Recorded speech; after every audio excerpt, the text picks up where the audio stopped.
Climbing the hills or mountains, running or swimming, all these activities would have been done by you. What do you feel when you indulge in all these activities? We can probably live without food, water or sleep for some time. But can we live without breathing? Respiration or breathing is an important process. It is necessary for our survival. In this video, you will learn about the process of breathing. Let us take you to a village in the mountainous regions of Himachal Pradesh, where Suman and Munna live. Didi, today when I went to Ramu Chacha's office, I saw some travelers there and they looked very worried. Why? What happened?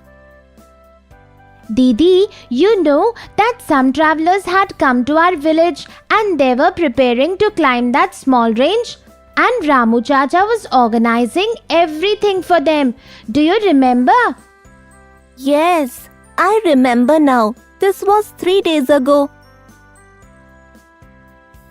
Didi, looks like one of the boys has fallen ill and they came to seek help from Ramu Chacha.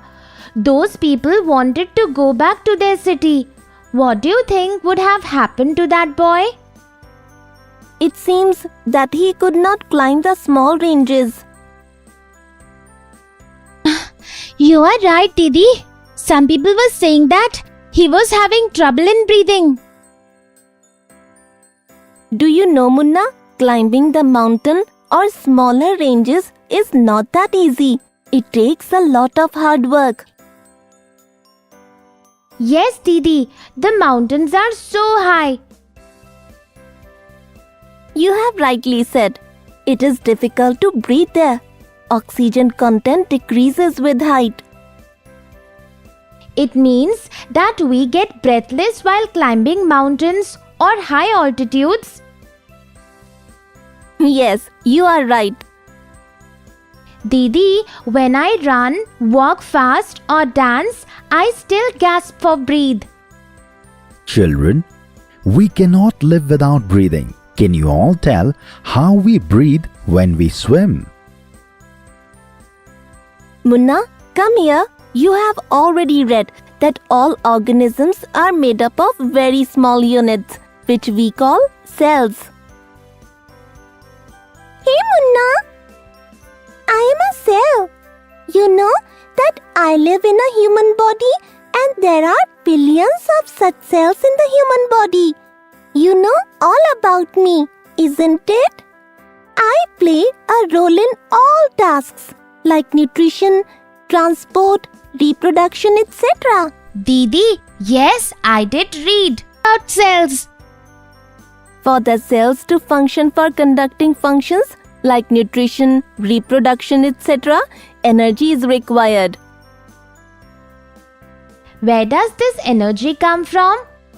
You tell me, what do you do when you feel tired? I eat food, Didi. After eating food, I feel very energetic. You are right.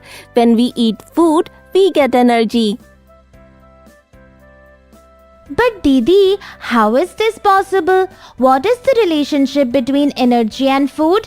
Explain this process to me. Hey Munna, when we breathe in, what do we do? This cell has come again. When we breathe in, we are taking oxygen inside because there is oxygen in the air and we release carbon dioxide out of the body. Rightly said. This oxygen travels throughout our body and it reaches me. And here, oxygen breaks food and gives energy to the body. I now understand how eating food brings energy to the body.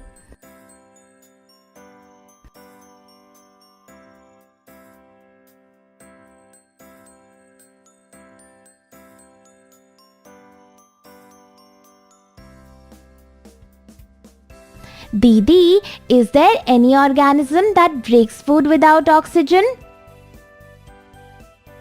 Yes, yeast is an organism that can survive even in the absence of air and breaks food. This process is called anaerobic respiration. But this process leads to alcohol formation. Didi, I'm getting a little tired. I feel my body needs energy. Let me eat something. Let's go. Children, when people run, swim, or do some other work, they feel tired, but they also feel hungry. Why does this happen?